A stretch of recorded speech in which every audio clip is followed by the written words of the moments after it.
Want me to show you how to make an awesome sombrero? I will show you.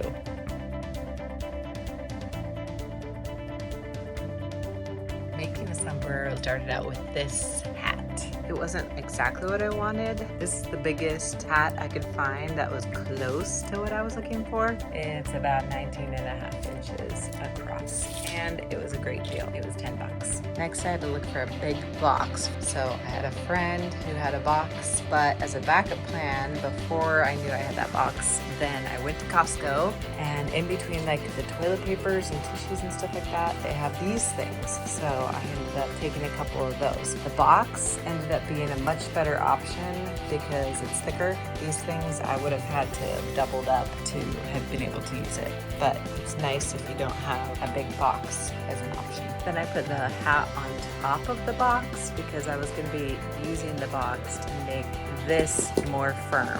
The goal was to get a cardboard box that the whole hat could be able to fit on top of it as one big piece. Because I wanted a larger sombrero than the 19.5 inches that this was across, then I ended up just tracing around this. This was nice to have in the middle as I was tracing around.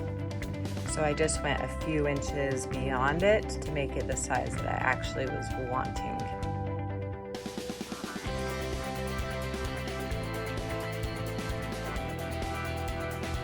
Then I took the inside measurement of the hat and just traced it with a piece of paper so I could try and guess what that size was. Then I cut a hole the size of the inner part of the hat that I just measured. This is what it ended up looking like, and then I painted the edges in black because it was going to go along with what I'm doing for my sombrero. I purposely included the edges of the box because I wanted to make my sombrero bigger, but also because I felt like having it tipped up a little bit in the front and tipped down a little bit in the back actually was going to fit really nicely with how I wanted it to look in the end. Getting this hole to be the right size was a little tricky, but eventually I got it so it was able to fit flat and nicely in there. And for working on the hat, I put it inside of another box so that I could be able to have a flat surface and this wouldn't be smashed. I started out trying to do the edges in marker in black. I changed to paint though.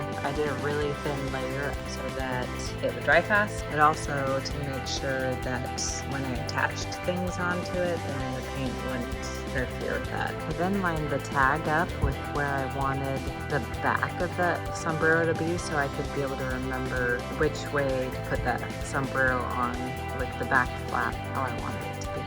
I got this to attach the hat to the sombrero. I really wanted it to be attached really well, which is why I got this. It might be overkill, but I want it to hold really nice, and I have faith in this. I just went to town on it. I do not want this puppy coming apart. Once I felt like I had a good amount under there, then I just pushed it down onto the cardboard. And I got a big bag of these stemless roses, black feathers, red feathers, and then red and black feathers that I thought looked really cool. I thought it was gonna go really well together, so I just organized these however I wanted on the sombrero. Then I rearranged the roses so they're both facing in like that. I first staged them so I can make sure that they were in the right spots that I wanted.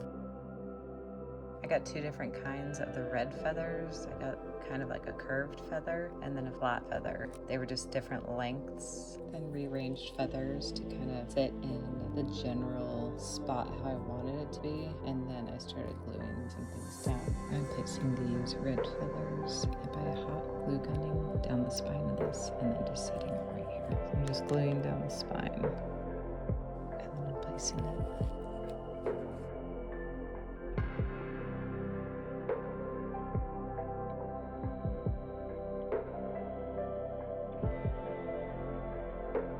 Those two different types of feathers, the curved ones and the more fluffy looking ones. I'm gonna take the fluffy ones now, glue them up sideways kind of to give it a little bit more depth and make it look more fluffy. The depth feathers are done. Now I'm just adding some solid black feathers and do all the way around. Now I'm gonna add on these sweet looking feathers to kind of make it look a little bit more red, but add a little bit more detail to it. I'm going to be using the curved red feathers and be glue gunning them on the side to kind of give it like a curved look on the edges.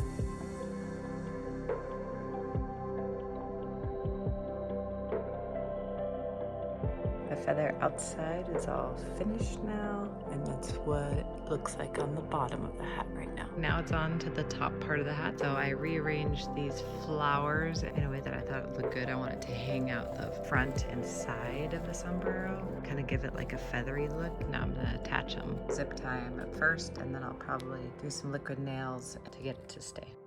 I ended up bending the rest of the stem and securing it to the hat just to make it more stable, and if it tries to slide away from the hat, it'll kind of help keep it in one spot. Okay, now it's secured on good, so now we're going to be adding on some more flowers and feathers to finish it off. Found this little feathery thing that I wanted to add to the floral thing to tie in all the feathers that are in the front, so I'll probably be tucking that in right here and securing it. I want it to kind of be visible from the front to tie in the black feathers. So on the top of the sombrero, I'm going to be adding one layer of black feathers just along the rim so that we can cover up that there is cardboard right there. So it's going to start looking like this. Taking these bushel of roses and I'm cutting them out. And I'm going to place them all around the perimeter of this. I have all the roses lined up right outside of it, and I'm going to start securing them on. I added some more flowers up here as well. All the stuff is secure, so now we gotta cover up everything with feathers. So just start gluing. This time I'm using just the hot glue gun. Okay, now it's done. The front, turning it slowly, but not too slowly. Lots of feathers and flowers. Looks awesome. This is the top, and we saw the bottom earlier.